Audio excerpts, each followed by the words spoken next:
everyone, today we are going to discuss 10 very important RDMS SPI artifacts MCQs. So what you should do, you should first try to answer by yourself and then see the explanation.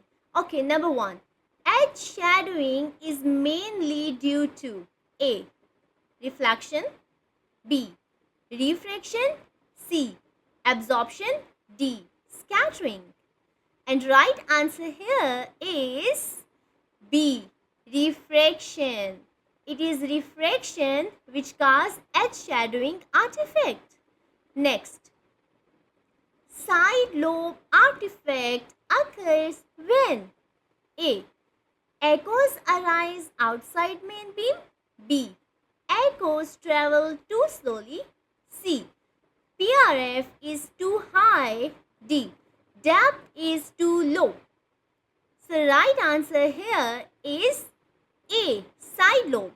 So there is a main beam on ultrasound and then there is a side beam, side lobes. So side lobes occur when echoes arise outside main beam. So beam has this expectation that all echoes should come from the main beam. But actually it does not happen. Why? Because there are the side lobes, the extra weak beam as well, which contributes to the side lobe artifact.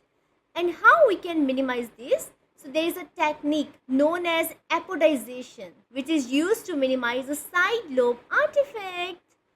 Okay, now next one. Grating lobes are more common with A. Single crystal probes, B. Array probes, C. Mechanical probes only, D. Continuous wave only. So what is right answer here? Right answer here is B.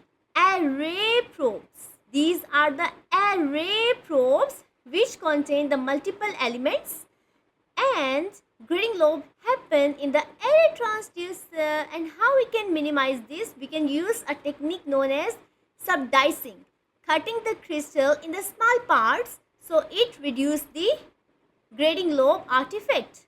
Next one, slice thickness artifact is also called A. Beam width artifact, B. Partial volume artifact, C. Mirror artifact, D. Speed artifact. So what is right answer here? Right answer here is B.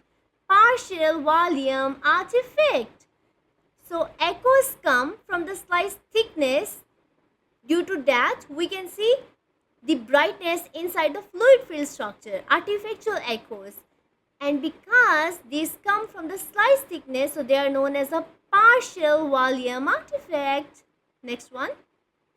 Speckle is caused by A. Small scatterers, B. Large stones, C. Mirror reflection, D. Doppler shift. So what is right answer here? Right answer here is A. Small scatterers. Because scattering happens from the small size reflectors, and due to that there is a grainy texture appearance in the parenchyma. So the scattering happens due to small scatterers. Right answer here is A. Small scatterers. So these are the small scatterers which play the role in the production of the speckle. Speckle is noise, a grainy appearance in the reflectors. Next one. Which artifact is helpful in detecting stones? A. Enhancement, B. Twinkle, C. Mirror, D. Refraction. So right answer here is twinkle. Twinkle artifact. Why twinkle artifact? Because on the color Doppler, twinkle artifact is very helpful. You can see mixture of colors and it helpful to detect these small stones. Okay, next one. Aliasing occurs when Doppler shift exceeds A. PRP, B. Nyquist limit, C. Dynamic range, D. Pulse duration. So what is right answer here? That is B. So aliasing occurs when Doppler shift exceeds the Nyquist limit. So what is cause of aliasing? Cause of aliasing is low PRF, low scale, low Nyquist limit. And what is the solution? Increase the PRF, increase the scale, increase the Nyquist limit for the aliasing. Okay, next one.